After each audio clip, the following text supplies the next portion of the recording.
Las actuaciones se enmarcan dentro de un plan de mejora de infraestructuras hidráulicas que supondrá una inversión de 30 millones de euros en municipios rurales de toda Galicia entre 2008 y 2009.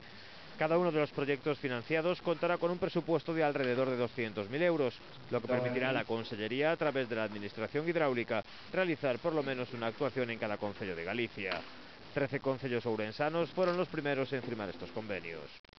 Hoxe facémolo para executar 13 proxectos de abastecemento e saneamento que suporán a mellora de infraestructuras hidráulicas en moitos núcleos rurales. Trátase isto dunha primeira fase que abarca toda a provincia e cada un dos concellos desta provincia. E particularmente fago en esta provincia, inda que vai abarcar tamén toda Galicia. As obras hidráulicas son de carácter prioritario para os concellos e sabemos que son unha base fundamental para mellorar os seus servicios. Las obras se licitarán este mismo año, aunque los concellos tendrán que conseguir permisos y terrenos necesarios para su ejecución. Empresas locales se encargarán de llevarlas a cabo con el objetivo de dinamizar la economía. Este plan nos permite realizar un número moi importante de obras que ademais van ter unha característica singular.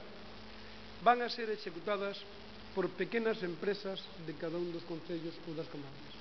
De maneira que tiraremos da economía local en un momento en que son necesarias obras do sector público para revitalizar o que son os sectores empresariales dese momento. Los proyectos persiguen el correcto funcionamiento de los servicios hidráulicos de los concellos, teniendo en cuenta las necesidades de la población actual y las carencias de las infraestructuras existentes.